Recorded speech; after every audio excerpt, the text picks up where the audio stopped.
Hi friends, welcome to our TV dream channel. இன்றைக்கி நம்ம பார்க்க போகிற 2 ஹெல்த்தியான பிரேக்ஃபாஸ்ட் ரெசிபி கருவேப்பிலை பொடி இட்லியும் கருப்பு கவுனி அரிசி கஞ்சியும் எப்படி செய்யலான்னு பார்க்கலாம்.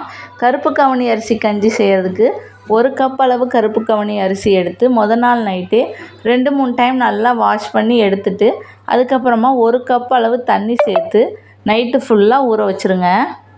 அரிசியை சல்லடைக்கு மாற்றிட்டு தண்ணி தனியாக அரிசி தனியாக எடுத்துக்கலாம். இப்போ அந்த அரிசியை ஒரு மிக்ஸி ஜாரில் சேர்த்து ரவை பதத்துக்கு பொடிச்சு எடுத்துக்கோங்க. தண்ணி எதுவும் சேர்த்து அரைக்க தேவையில்லை. இப்போ அரைச்ச அரிசியை நம்ம ஒரு குக்கருக்கு மாற்றிக்கலாம். இப்போ 1 கப் அளவு அரிசி நான் எடுத்தேன். அதுக்கு 4 கப் அளவு தண்ணி கரெக்டாக இருக்கும். இப்போ இதோட நம்ம ஏற்கனவே அரிசி ஊற வச்ச தண்ணி இருக்குது, அதையும் சேர்த்து அளந்து எடுத்துக்கலாம். இப்போ 4 கப் அளவு தண்ணி சேர்த்துக்கிறேன். இதோட 1 டேபிள் ஸ்பூன் அளவு ஜீரகம் சேர்த்துக்கோங்க.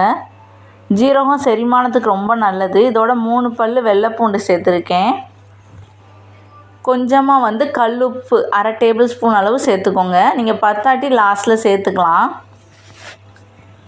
உப்பு சேர்த்து எல்லாத்தையும் ஒன்றா நல்லா மிக்ஸ் பண்ணிக்கலாம். கருப்பு கவுனி அரிசியில் நிறைய சத்து இருக்குது. நோய் எதிர்ப்பு சக்தி நிறையா இருக்குது. இது புற்றுநோய் செல்களை அழிக்கக்கூடிய சக்தி இருக்குது.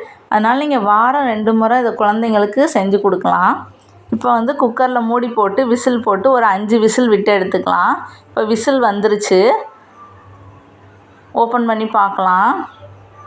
நம்ம கருப்பு கவுனி அரிசி நல்லா ரெடி ஆகிடுச்சு. இதை நல்லா மிக்ஸ் பண்ணிவிட்டு 1 கப் அளவு தேங்காய் பால் சேர்த்துக்கலாம். கட்டி எது இல்லாமல் மிக்ஸ் பண்ணி எடுத்துக்கோங்க.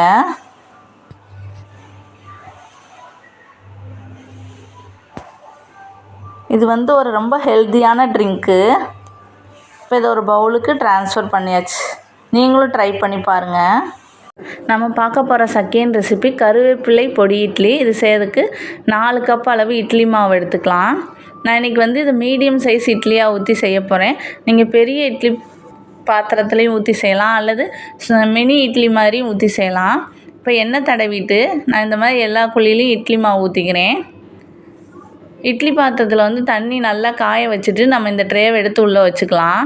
இது ஸ்கூல் விட்டு வரும் குழந்தைங்களுக்கு ஈவினிங் ஸ்நாக்ஸாகவும் செஞ்சு கொடுக்கலாம். இது ஒரு 10 மினிட்ஸ் தான் ஆகும், ரொம்ப நேரம் ஆகாது. மார்னிங் பிரேக்ஃபாஸ்ட்டுக்கும் செஞ்சு கொடுக்கலாம். நம்ம ஸ்கூலுக்கு லஞ்சுக்கு செஞ்சு கொடுக்கலாம். அதோட ஒரு ஃப்ரூட்ஸ் வச்சு செஞ்சு கொடுத்தோம்னா அவங்க நல்லா சாப்பிட்டு வந்துடுவாங்க. இப்போ இட்லி பாத்திரத்தில் விசில் சூடாகிடுச்சு தண்ணி. நான் இப்போ அந்த ட்ரேவை எடுத்து உள்ளே வச்சுக்கிறேன். இப்போ ஸ்டவ் ஆஃப் பண்ணிட்டு நான் உள்ளே வைக்கிறேன், ஏன்னா ரொம்ப ஹீட்டாக இருக்கும். இது 10 மினிட்ஸ் ஆகும் குக் ஆகிறதுக்கு. அதுக்குள்ளே நம்ம வெங்காயம் கட் பண்ணி எடுத்துக்கலாம். நான் இன்றைக்கி 20 இட்லி ஊற்றிருக்கேன், மினி இட்லி. அதுக்கு 2 பெரிய வெங்காயம் எடுத்திருக்கேன். குட்டி குட்டியாக கட் பண்ணி எடுத்துக்கலாம். இட்லி வேகிறதுக்குள்ளே நம்ம இதை தாளித்து விட்டுறலாம். இப்போ பார்த்திங்கன்னா இட்லி நல்லா வெந்து வந்துருச்சு. ஒரு கடாய் வச்சு எண்ணெய் ஊற்றி வெங்காயத்தை நல்லா வதக்கிக்கலாம். அதோட தக்காளி நான் இன்றைக்கி பெரிய தக்காளியாக 1 தக்காளி எடுத்திருக்கேன். அதையும் நல்லா வதக்கிக்கோங்க.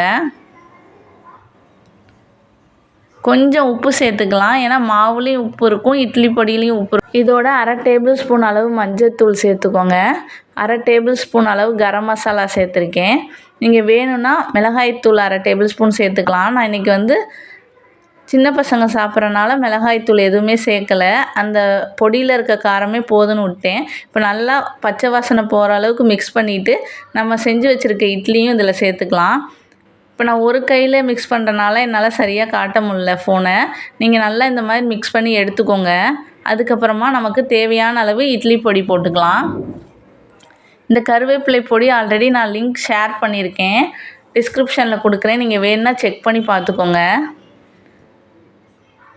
இட்லி மேலே நல்லா தூவிட்டு இப்போ நெய் சேர்த்துக்கலாம். நான் இன்றைக்கி 3 டேபிள் ஸ்பூன் அளவு நெய் சேர்த்துக்கிறேன். நெய் சேர்க்கும்போது நல்லா வாசனையாகவும் நல்லாயிருக்கும். மிக்ஸ் பண்ணி ஒரு பவுலில் சர்வ் பண்ணிடலாம். இன்றைக்கி எங்கள் வீட்டில் இதுதான் மார்னிங் பிரேக்ஃபாஸ்ட்டு. பொடி இட்லியும் கருப்பு கவுனி அரிசி கஞ்சியும். நீங்களும் இதே மாதிரி ட்ரை பண்ணி பாருங்கள். தேங்க்யூ ஃபார் வாட்சிங்.